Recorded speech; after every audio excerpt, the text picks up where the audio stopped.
In the ruins of a half-destroyed building, a young woman in a torn Red Army uniform lies motionless on the floor. Her hand still grips a pistol. Her eyes are half closed, her face covered in ash and dried blood. A beam of daylight cuts across the rubble as German soldiers enter the corridor, their rifles raised, boots crunching through shattered plaster. They pass her slowly, one by one. They don't even look down. To them, she is just another corpse in another ruined building. But she isn't dead, she's listening, counting steps, feeling the rhythm of their movement, waiting for the single moment when the universe shrinks down to one choice: move or die. This is the moment a Soviet nurse, yes, a nurse, captured 27 German soldiers without firing a single shot. Not a legend, not a movie scene, a documented wartime report. You might think you've heard every kind of World War II story: snipers, tank aces, elite squads, special operations, the usual icons. But this story, it doesn't fit into any of those categories, because this is not the story of a sniper, not the story of a commando, not even a trained assault soldier. This is the story of Maria Shkarletova, a Red Army medic who repeatedly crossed open battlefields under fire, who pulled wounded soldiers out of burning buildings, who fought hand-to-hand when she had to, and who, on one impossible day, used a trick so reckless, so counterintuitive, so stupid, that no commander would ever have ordered it. And yet, it worked. Before we go further, just one thing. If history still has the power to surprise you, if stories like this one remind you that real courage is often stranger than fiction, you're going to want to stick around for what happens next. Maria Shkarletova did not enter the war as a hardened fighter. She joined as a medical orderly, a sanitarka, the Red Army's lifeline for the wounded. But the Eastern Front was never gentle, never predictable, and from the very first weeks, Maria proved she was more than the stereotype of a nurse. She was a runner under fire, a field medic who carried rifles on her back along with tourniquets, a woman who dragged soldiers out of collapsed trenches while shells burst overhead, someone who treated wounds with her hands shaking from exhaustion, then moments later picked up a fallen soldier's weapon to cover a retreat. Her commanders noticed. Her fellow soldiers trusted her. Her reputation grew not as a symbol or a mascot, but as a dependable fighter. Calm when others panicked, fast thinking when chaos swallowed the battlefield. And it was these exact qualities, discipline, nerve, and absolute refusal to surrender, that would lead her to the most unbelievable moment of her life. But before the trap is sprung, before the dead girl rises from the rubble, we need to understand one thing. Maria Shkarletova was not lucky. She was prepared. The act that captured 27 armed Germans wasn't magic. It was the result of everything she had already lived through. And to understand how she pulled it off, we have to step back to the early months of her service, when Maria began to blur the line between medic and combatant. To understand Maria Shkarletova's transformation, you need to picture the Eastern Front not as a line on a map, but as a living, grinding machine, always hungry, always moving, consuming everything in its path. In 1943, the front around her sector was a graveyard of villages, streets reduced to gravel, houses split open like crushed matchboxes, snow mixed with cement dust and dried blood. Battles weren't fought out there, somewhere in the distance. They were fought in rooms, across stairwells, inside burned-out factories, with soldiers sometimes less than 20 meters apart, hearing each other breathe through the cracks. Into this world stepped Maria, 20 years old, carrying a medic's satchel, a bandage roll, and a borrowed rifle. From day one, she learned one rule: A Soviet medic could only do her job if she could stay alive. And to stay alive, she had to fight.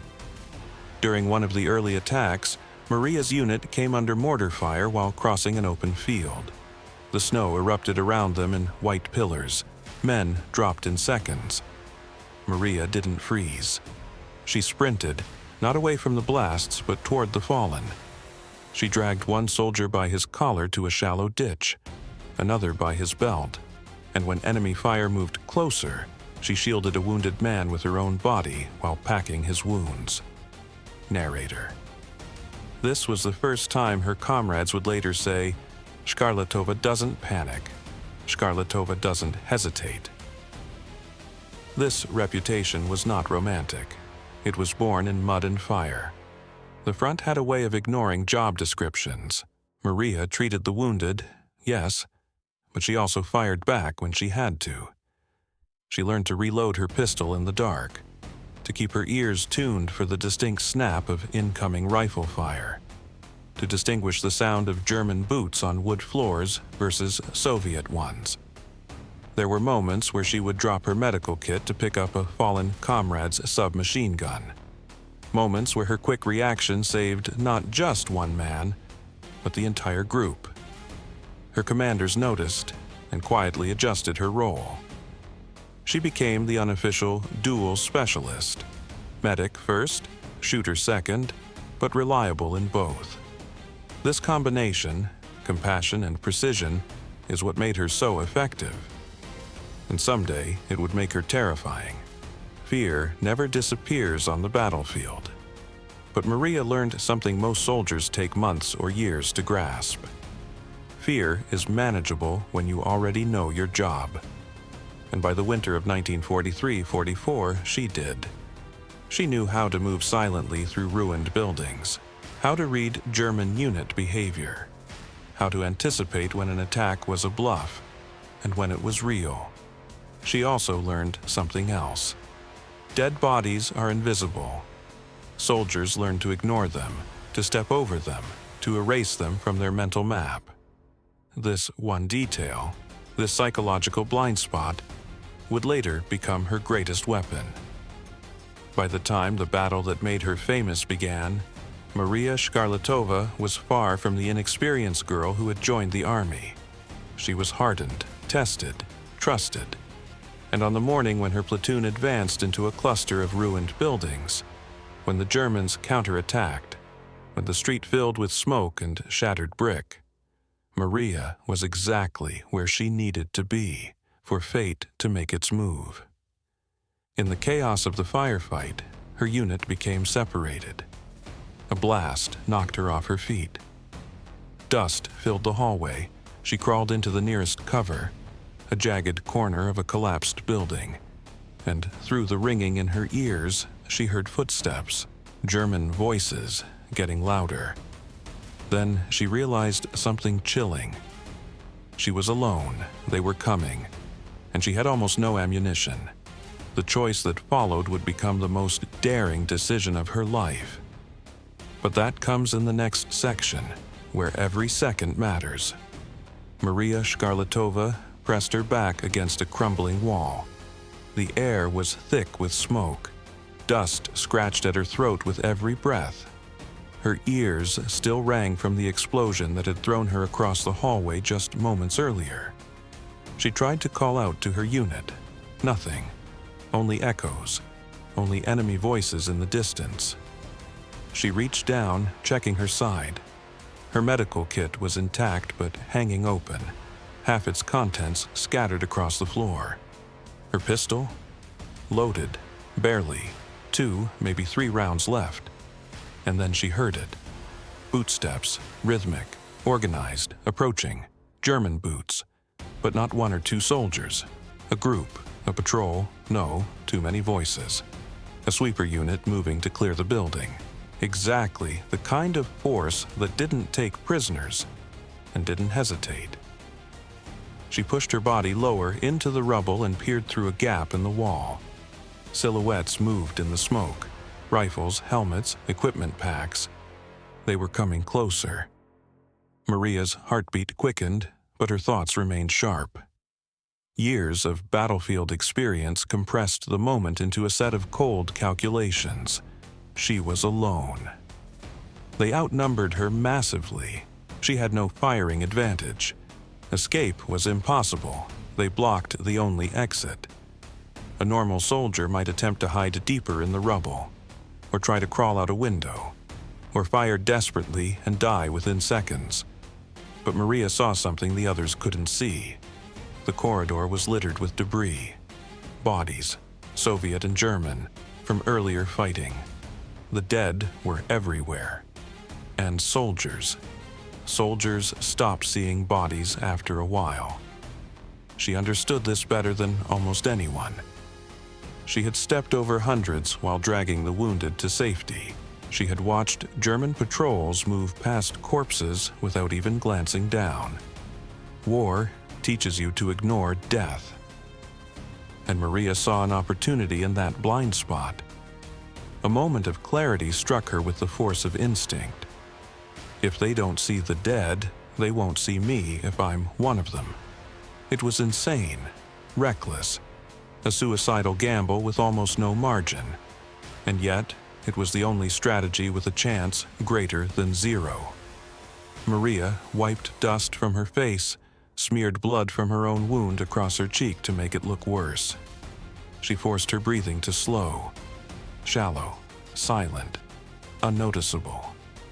She lay flat among the rubble, pistol tucked under her chest, hidden from sight. She positioned her body exactly as she had seen real corpses fall. And then, she became still, absolutely still. The footsteps grew louder, closer. A metallic clatter, a German soldier adjusting his rifle sling. Harsh voices, commands echoed down the corridor, boots slammed on the broken concrete floor. Shadows stretched across the dust as the first soldier entered the room.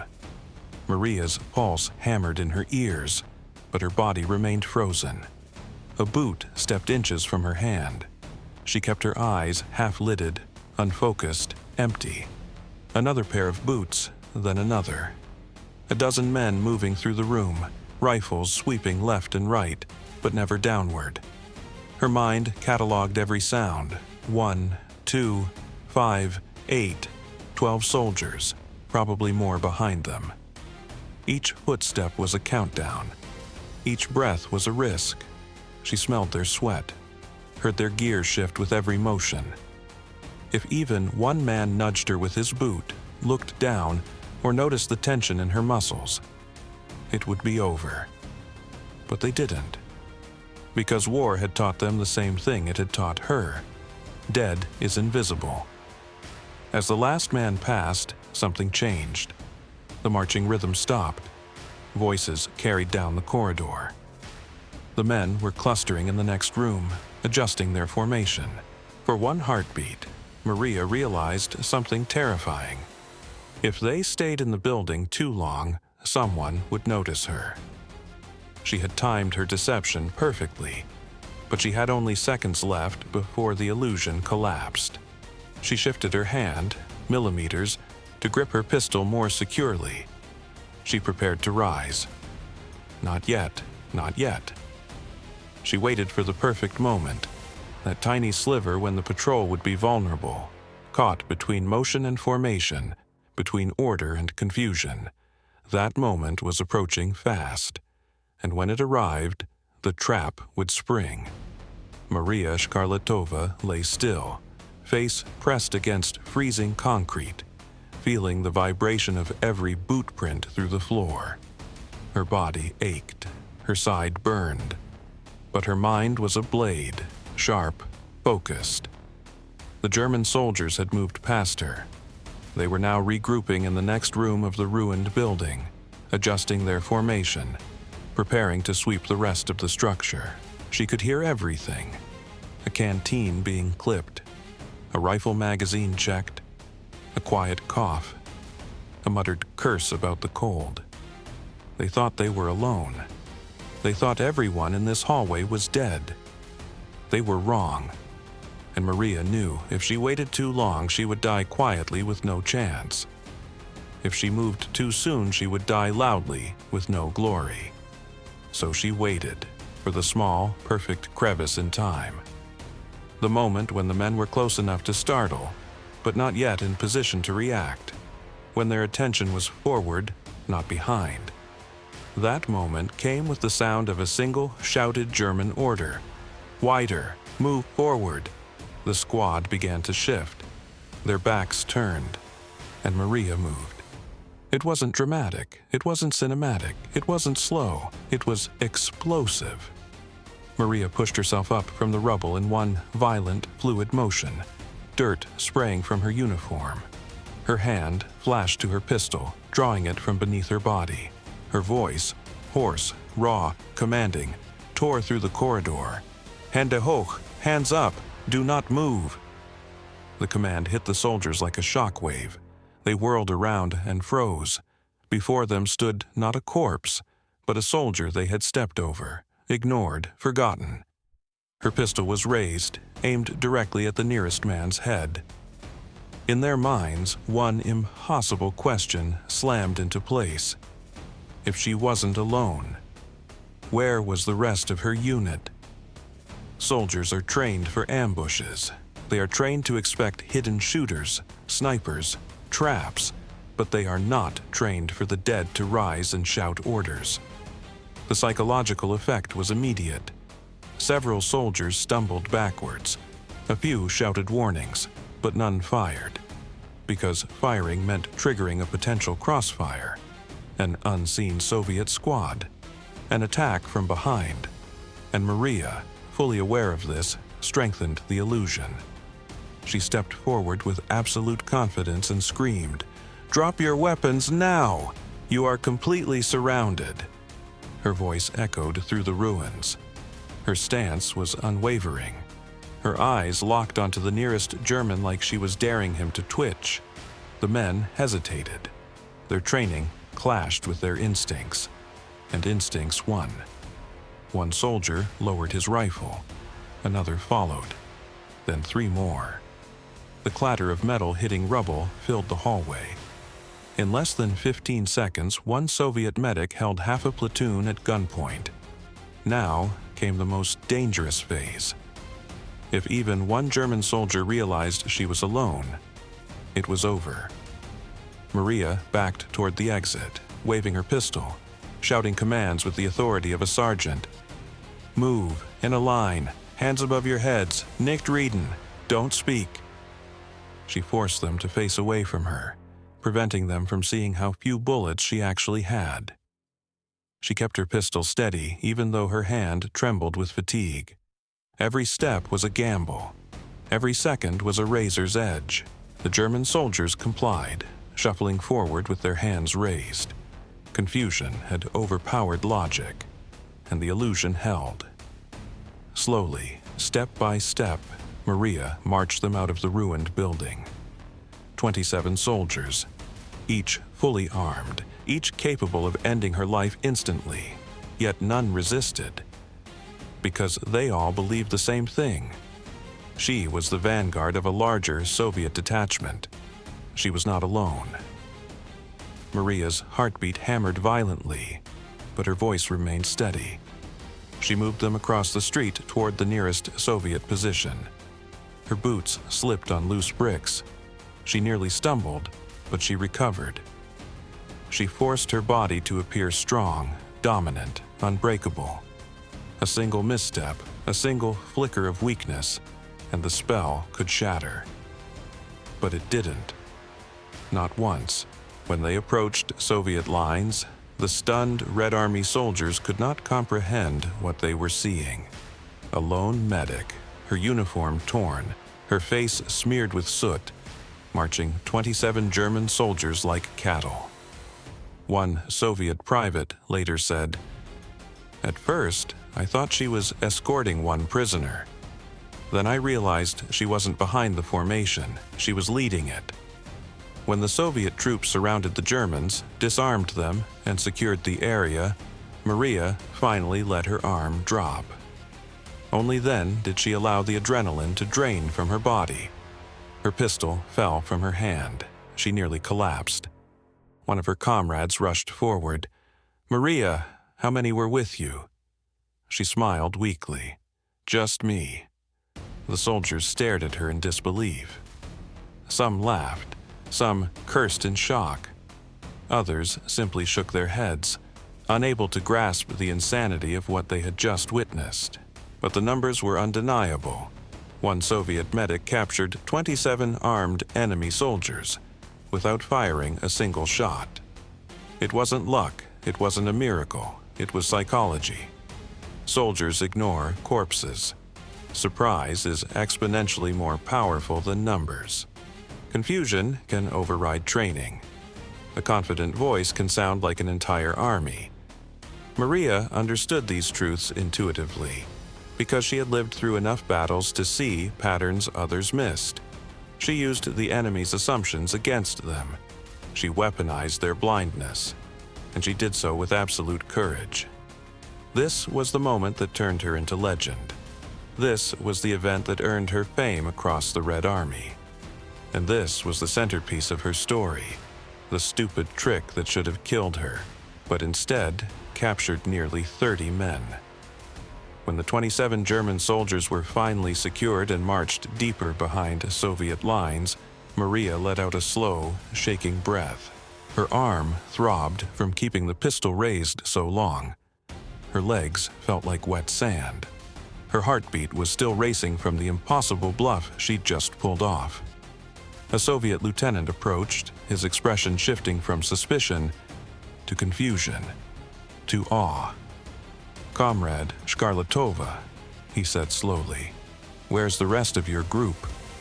Maria leaned against a broken wall for support. "There is no group," she answered simply. "It was only me." The lieutenant stared at her, then at the line of prisoners, then back at her, as if reality was refusing to line up in his head. Word spread almost instantly. A crowd of Red Army soldiers gathered, whispering, pointing, laughing in disbelief. One private muttered, "She led them like schoolchildren." Another, "I would not have believed it if I hadn't seen it with my own eyes." Someone else shouted, "27, are you insane, Maria?" She just smiled, exhausted but proud. In that moment, the soldiers understood something deeper. This wasn't luck. This wasn't a fluke. This was nerve, instinct, courage, and tactical intelligence, wrapped into a woman who had never once backed down from danger. Later that day, Maria was brought to the battalion headquarters in a makeshift bunker. Candles flickering, maps scattered across tables, officers speaking over one another. Her commanding officer looked up as she entered, his eyes intense. "Comrade Shkarletova." He paused, trying and failing to hide a smile. What exactly happened out there? Maria explained everything in her calm, steady voice. How she was separated from her unit. How she heard the Germans coming. How she blended in among the corpses. How she used surprise as a weapon. How she marched the prisoners alone. The officer listened silently, fingers pressed together. Then he nodded slowly. "This is not a story of bravery alone," he said. "This is tactics, intelligence, presence of mind. You acted with the precision of a trained commander." He stood. "I am submitting you for commendation." The paperwork moved quickly, unusually quickly, for the chaos of wartime. Reports were written, witness accounts collected, numbers verified. 27 prisoners, 1 medic. The story reached the divisional command, then the Army command, then the political officers responsible for documenting acts of heroism. Maria Shkarletova was not just a battlefield medic anymore. She was an example, a symbol of Red Army resilience and ingenuity.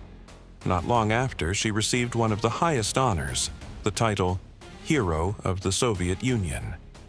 Her citation mentioned exceptional bravery under fire, tactical ingenuity, successful capture of a large enemy group, repeated acts of valor, rescuing wounded soldiers. personal contribution to combat effectiveness. For a moment, a brief, brilliant moment, a young woman from a destroyed Ukrainian village became a legend across an entire army. Every front had its myths and whispered tales. Snipers with impossible scores, tank crews surviving 20 engagements, scouts slipping behind German lines without a sound. But Maria's story was different. It wasn't about strength. It wasn't about firepower. It wasn't even about skill with a weapon. It was about outthinking the enemy, with nothing more than a heartbeat of courage and a willingness to gamble everything on a single moment. And soldiers, especially exhausted, battle-hardened soldiers, she admired that deeply. Her story traveled from trench to trench, from unit to unit, from frontline troops to rear hospitals. Many retold it with exaggerations. She had a machine gun. She ambushed a whole company. But those who knew the truth also knew the truth was already incredible enough. In wartime, fame is usually brief. But Maria's reputation endured because it was real, documented, witnessed. Commanders used her example during briefings.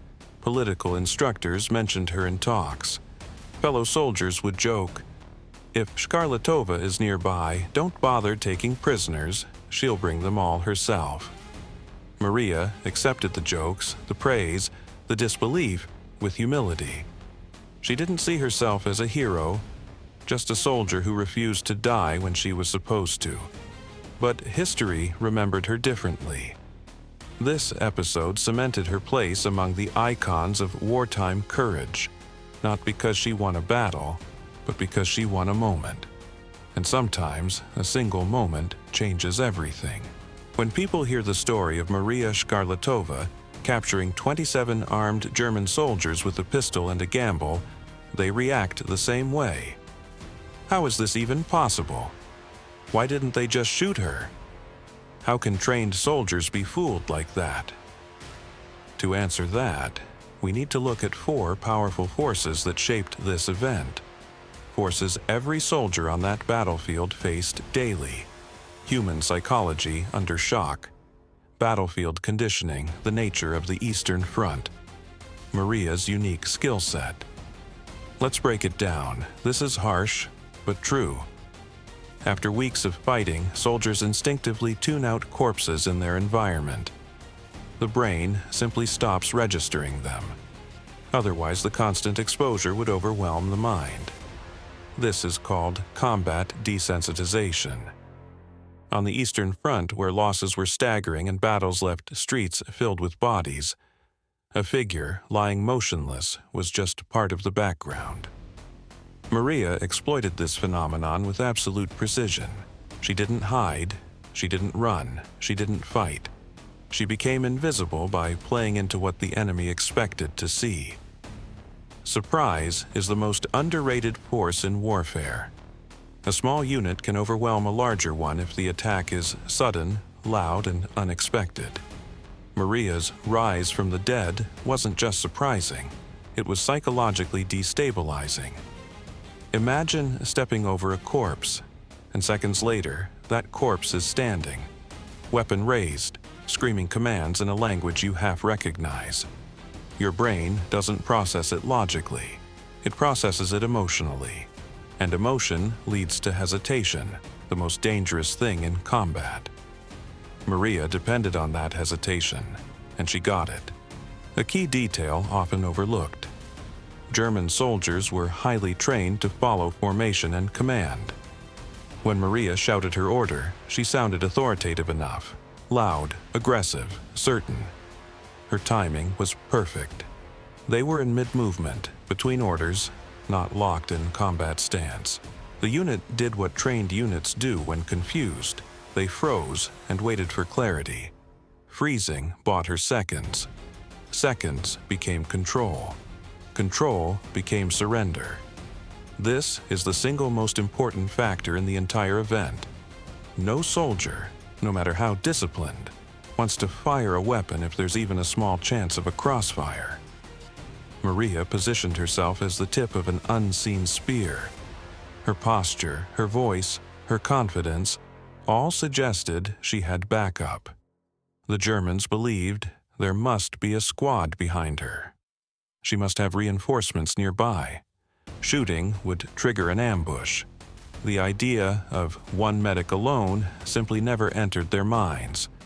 And since they believed they were surrounded, they acted like it. Let's be clear. Most people, even trained soldiers, could not have pulled this off. Maria's strengths aligned perfectly. Calm under extreme stress, instinctive timing, familiarity with enemy movement and psychology, experience navigating ruins and bodies, confidence to bluff with her life at stake. Her dual role, medic and combat shooter, made her unusually adaptable. Where others might panic or break, she saw opportunity. This wasn't a miracle. This wasn't a lucky guess. This was an educated, rehearsed, battlefield-honed instinct. Maria didn't choose the stupid option. She chose the only option with any chance of success. Hiding, they would have found her. Running, they would have shot her. Fighting, she'd be dead in seconds. Only one path remained: play dead, then become the threat. It was high risk, yes, but not irrational. This is what separates Maria's story from myth. It wasn't blind courage, it was courage plus calculation. Maria Shkarletova's decision is studied today not because it was flashy, but because it reveals something profound about human behavior. Even in the most brutal, controlled, disciplined environment, the human mind is vulnerable to surprise, fear, and assumption. And sometimes, one person with nothing left to lose can rewrite the rules of the battlefield. War creates legends, but those legends go home eventually. And when Maria Shkarletova stepped out of the firestorm of the Eastern Front and back into civilian life, she carried with her not only medals, but memories, heavy, unspoken, raw. The world celebrated her as a hero of the Soviet Union. Newspapers wrote about her. Her name appeared in military bulletins. Officers referenced her during briefings as an example of courage. But Maria herself? She returned to being exactly who she had always been: a quiet, determined, compassionate woman who happened to do extraordinary things when the world demanded it. After the war, Maria didn't become a politician. She didn't travel the country giving speeches. She didn't attempt to turn her fame into influence. Instead, she chose service, just of a different kind. She worked in public health, applying the skills she had learned under fire to help civilians. Her hands, which once stitched wounds in burning trenches, now helped treat the elderly, the sick, the forgotten. Those who knew her described her as calm, modest, warm, and always ready to help. One co-worker later said, "Maria carried herself lightly, as if she wanted to take up as little space as possible. But anyone who looked into her eyes knew she had seen the war in its darkest places." Maria almost never spoke about the 27 Germans episode. If someone brought it up, she would smile politely, nod once, and change the subject. It wasn't shame, it wasn't trauma, it was humility. To her, that day had been a terrible necessity, not a performance, not an achievement to boast about. Just a moment where her instinct, courage, and training aligned. The medal? She kept it in a drawer, not on a display shelf, not framed on a wall. She knew what it represented: sacrifice, chaos, loss, survival. And maybe she didn't want that weight to dominate the rest of her life. What Maria didn't talk about, others did. Soldiers she saved visited her in later years. Some brought flowers. Some simply sat with her, unable to find the words to thank her properly. One man, who had been pulled from a crater under enemy fire by Maria, said, "I don't remember the pain. I remember her voice telling me I would live." For many veterans, she wasn't a symbol. She was the reason they survived to have families, children, entire futures. That quiet legacy mattered more to her than medals. As decades passed, her story remained in military archives and historical books. Students studied her in lessons about World War II heroism. Her name was listed alongside snipers, scouts, tankers, people who shaped the course of battles. But Maria stood apart for one reason. Her greatest victory involved no bullets, no firepower, no squad backing her up, only presence of mind and absolute courage. Her story is the kind that fades easily unless someone chooses to retell it. And that's why a video like this matters. Because history isn't just dates and maps. It's people like Maria, people who lived impossible moments, and then quietly returned to ordinary lives without ever asking for praise. Maria's tale is almost complete, but one last chapter remains. The final reflection, the meaning behind her act, her place in history, and the message her courage leaves for us today. That's the emotional anchor of the entire video, and the moment to remind viewers why your channel exists and why they should stay for the next story. Maria Shkarletova's story began in rubble, under fire, surrounded by death. And yet, out of that darkness came a moment so bold, so improbable, that it still challenges our understanding of what one human being is capable of. She didn't have superior weapons. She didn't have reinforcements.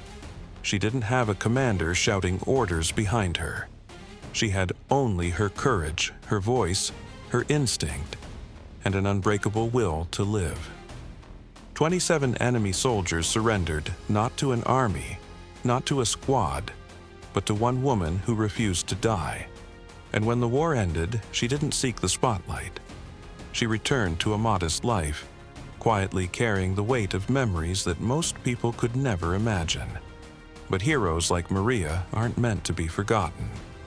Their stories tell us what courage looks like when everything seems hopeless, what ingenuity looks like when every option seems gone, what determination looks like when one life stands against impossible odds. This is why her story matters today, because it reminds us, sometimes history turns not because of armies or strategies, but because of a single moment of human bravery. And if you've watched all the way to this moment, if stories like Maria's still move you, still surprise you, still make you wonder what other forgotten acts of courage exist out there, then you're exactly the kind of person I make these videos for. There are countless stories like this. Stories of impossible decisions, unbelievable tactics, quiet heroes who changed the course of history and then simply faded back into the world. If you want to hear more of them, if you want the next story to find you, just make sure you're here when it arrives. Stick around, because the next one might be even more unbelievable.